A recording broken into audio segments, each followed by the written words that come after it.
اس programme کے اخراجات جو اسمر منسٹریز کے دوست اور پارٹنرز ادا کرتے ہیں۔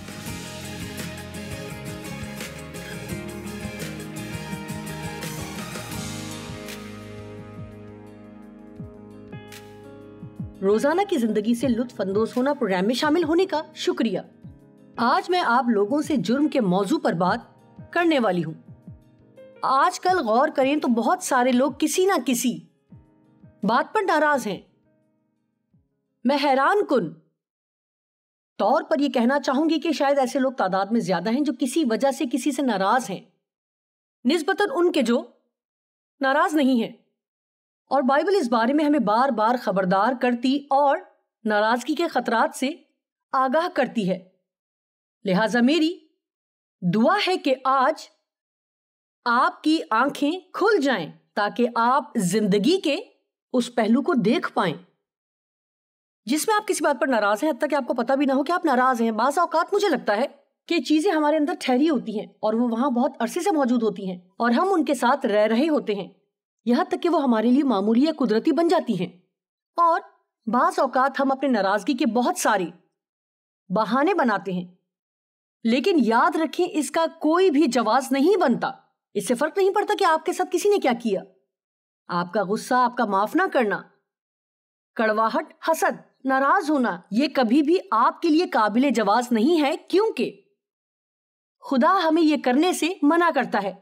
اور میں چاہتی ہوں کہ آپ یہ ذہن میں رکھیں کہ خدا کبھی ہمیں کوئی چیز کرنے کو نہیں کہتا تا وقت یہ کہ کچھ ایسا نہ ہونے والا ہو جو ہمارے لیے اچھا ہو۔ اور در حقیقت میں نے اس پر بار بار تعلیم دی ہے کہ جب آپ کسی ایسے شخص کو جس نے آپ کو تکلیف پہنچائی معاف کرتے ہیں تو حقیقت میں آپ اس پر مہربانی نہیں کرتے بلکہ اپنے اوپر مہربانی کرتے ہیں، کیونکہ جب ہم کسی کے ساتھ ناراضگی کا اظہار کرتے ہیں تو یہ ہمیں کھا جاتا ہے۔ ناراض ہونا ایسے ہی ہے جیسے آپ کے نمک میں تھوڑی سی مرچ ہو۔ یہ اس طرح کی ایک بات ہے جو آپ کو نوچ رہی ہے۔ آپ ایسی زندگی گزارتے ہیں کہ اس شخص کو دیکھ کر مسکراتے ہیں اور اچھائی کماتے ہیں، لیکن باطن کی گہرائیوں میں کچھ ایسا ہے جو واقعی آپ کو پریشان کر رہا ہے۔ سب سے پہلی چیز جو میں چاہتی ہوں کہ آپ پہچانیں، ہو سکتا ہے روزانہ آپ کو ناراض ہونے کی آزمائش سے گزرنا پڑے، شاید روزانہ۔ ایک بار میں نے لوگوں کو چیلنج کیا کہ شمار کریں کہ ایک ہفتے کے اندر انہیں ناراض ہونے کے کتنے ہی مواقع ملے ہیں، اور ایک لڑکی واپس آئی اور اس نے کہا 40، اور یہ محض ایک معمولی سی تعداد ہے۔ جب آپ ٹریفک میں پھنسے ہوتے ہیں تو آپ ناراض ہو سکتے ہیں، آپ کسی جنرل اسٹور، کام کی جگہ پر اور خاندان میں بھی ناراض ہو سکتے ہیں۔ جب بھی ہم ایسے لوگوں سے ملتے جلتے ہیں جو ہم سے تھوڑے مختلف ہوتے ہیں، جو غلطیاں کرتے ہیں جیسے ہم بھی کرتے ہیں، تب ہم ناراض ہونے کے خطرے سے دوچار ہو سکتے ہیں، لیکن یہ ایک ایسا موقع ہے جس سے ہمیں فائدہ نہیں اٹھانا چاہیے۔ در حقیقت بائبل کہتی ہے کہ ناراض مت ہوں۔ مجھے یہ آیت بہت پسند ہے۔ شیطان ہمیں اس کی پیشکش کرتا ہے اور وہ اکثر ہمیں اس کی پیشکش کرتا ہے، لیکن صرف اس کی وجہ سے کہ کوئی آپ کو زہر دے رہا ہے اس کا مطلب یہ نہیں ہے کہ آپ کو اسے لینا ہی پڑے گا۔ لہٰذا اگر آپ اس لفظ کا مطالعہ اصلی زبان یونانی میں کریں تو یہ یونانی لفظ سے ماخذ ہے۔ اس لفظ کا تلفظ ہے اسکینڈلون، اور یہ بالکل وہی ہے جو اس کی تعریف بیان کرتی ہے۔ یہ نام ہے، اسکینڈلون کا ترجمہ ناراض یا رنجیدہ کیا گیا ہے۔ یہ جال کے اس حصے کا نام ہے جہاں چارہ لٹکا ہوتا ہے جو جانور کو جال میں لانے کا سبب بنتا ہے۔ لہٰذا یہ چوہے کو پکڑنے کے پنجرے میں پنیر کی طرح ہوگا۔ آپ کسی بھی چوہے کو جال میں لا سکتے ہیں اگر اس میں ان کو پھنسانے کے لیے کوئی بھی چیز نہیں ہے، اور اسی طرح شیطان ہمیں پھنسانا چاہتا ہے۔ وہ ہمیں تکلیف میں پھنسانا چاہتا ہے، اور وہ ہمیں ایک ایسے جال میں پھنسانا چاہتا ہے جہاں ہم خدا کی مرضی سے باہر ہو جائیں، لیکن یا تو ہم اس سے واقف نہیں ہیں یا ہمیں لگتا ہے کہ ہم اس بارے میں کچھ نہیں کر سکتے۔ لہٰذا ناراضگی چوہے کو جال میں پھنسانے کے لیے پنیر کی مانند ہے۔ یہ وہ چیز ہے جسے شیطان استعمال کرتا ہے تاکہ ہمیں گہرے مسائل سے دوچار کرے، اور ناراضگی فوری طور پر اگر اس پر غور نہ کیا جائے، جانتے ہیں تو یہ نہایت ہی کچھ بہت بری چیزوں میں بدل سکتی ہے، جیسے تلخی، حسد، معاف نہ کرنا، حتیٰ کہ نفرت. ہمیں صرف معاف نہیں کرنا بلکہ بار بار اور جلدی جلدی معاف کرنا چاہیے. کلام میں یہ دونوں باتیں درج ہیں. جتنی جلدی ہم معاف کرتے ہیں یہ اتنا ہی زیادہ آسان ہو جاتا ہے. معاف کرنے کے قابل ہونے کے طریقوں میں سے ایک یہ ہے کہ لوگوں میں سے بہترین پر یقین کرنا، یا شاید اس بات کو سمجھنے کی کوشش کرنا کہ وہ کہاں سے آ رہے ہیں.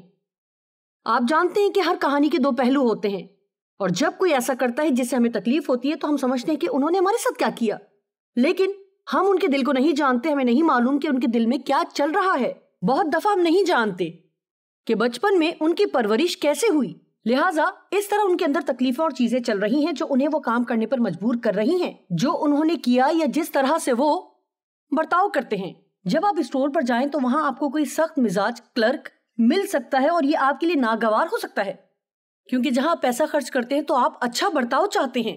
لیکن جو میں نہیں جانتی وہ یہ ہے کہ ہو سکتا ہے کہ حال ہی میں ان کا ایک عزیز مر گیا ہو اور وہ سب کچھ کر رہے ہوں جو وہاں کھڑا کیشیئر کر رہا ہے. یہ اچھا ہے کہ اگر ہم لوگوں کے ساتھ بہترین سلوک کرنے کی کوشش کریں اور ان کے ساتھ جو سلوک کر رہے ہیں اس سے پریشان ہونے کی بجائے شاید اس بات پر غور کریں کہ وہ خود کے ساتھ کیا کر رہے ہیں. یسوع نے صلیب پر جو کہا وہ مجھے بہت اچھا لگتا ہے. اے باپ انہیں معاف کر کیونکہ یہ نہیں جانتے کہ کیا کرتے ہیں. کیا یہ دلچسپ ہے؟ انہیں معاف کر کیونکہ یہ نہیں جانتے کہ کیا کرتے ہیں. جانتے ہیں کہ بائبل کہتی ہے جسے اس جہان کے سرداروں میں سے کسی نے نہ سمجھا، کیونکہ اگر سمجھتے تو جلال کے بادشاہ کو مصلوب نہ کرتے. اسے واقعی احساس نہیں تھا کہ وہ کیا کر رہا تھا. اس نے سوچا وہ یسوع کو تکلیف دے رہا تھا، لیکن دراصل وہ دنیا کو آزاد کر رہا تھا. اسی طرح یہی چیز بعض اوقات جب لوگ ہمارے ساتھ کرتے ہیں تو وہ نہیں جانتے کہ وہ کیا کر رہے ہیں. شاید وہ ہمیں تکلیف دینے کی کوشش نہیں کر رہے اور نہ ہی ان کا یہ مقصد ہے. ہم صرف کسی دن ان کے راستے میں آئے جب چیزیں ان کے لیے مشکل تھیں. میں جانتی ہوں کہ مختلف قسم کی چیزیں ہیں جن سے آپ میں سے مختلف گزرے ہیں، اور مجھے یقین ہے کہ آپ کو بہت گہرا نقصان پہنچا ہے. مجھے میرے باپ نے زیادتی کا نشانہ بنایا اور میری ماں کو نہیں معلوم تھا کہ وہ کیا کرے، اور جانتے ہیں اس حوالے سے وہ کمزور تھی کہ میری مدد کیسے کی جائے، اس لیے اس نے صورتحال کو نظر انداز کر دیا. اس سے میری زندگی بہت منفی گزری. میں نے اپنی زندگی میں پہلے ہی آنے والے شخص سے شادی کر لی جو دوسری عورتوں کے پیچھے بھاگتا تھا. یہ مزید 5 سال کی اذیت تھی، لہٰذا میں جانتی ہوں کہ تکلیف کا احساس کیا ہوتا ہے. یہ سچ ہے کہ اگر کسی نے آپ کو تکلیف پہنچائی تو انہیں معاف کرنا مشکل ہو سکتا ہے. اگر ہم کسی کو معاف کرنا چاہتے ہیں تو ہمیں یقین کرنا ہوگا کہ یہ ممکن ہے. ہم اس کے بارے میں صرف یہی بات نہیں کر سکتے کہ یہ کتنا مشکل ہے، کیونکہ بے شک خدا ہمیں مشکل کام کرنے کے لیے بلاتا ہے. وہ ہمیشہ ہمیں وہ کام کرنے کے لیے کافی فضل دیتا ہے جو اس نے ہم پر کرنے کے لیے کہا ہے. لہٰذا اگر آپ جو آج یہ پروگرام دیکھ رہے ہیں اور سوچتے ہیں کہ ٹھیک ہے لیکن میں معاف نہیں کر سکتی، میرے ساتھ بہت زیادہ ہوا ہے، یہ درست نہیں ہے، ٹھیک ہے، لیکن یسوع کا ہمارے گناہوں کو اٹھانا مناسب نہیں تھا اور یہ درست نہیں تھا. وہ گناہ جو ہم نے اس کے خلاف کیے تھے انہیں معاف کرنا مناسب نہیں تھا، لیکن اس نے کیا. پھر بھی اس نے ایسا کیا.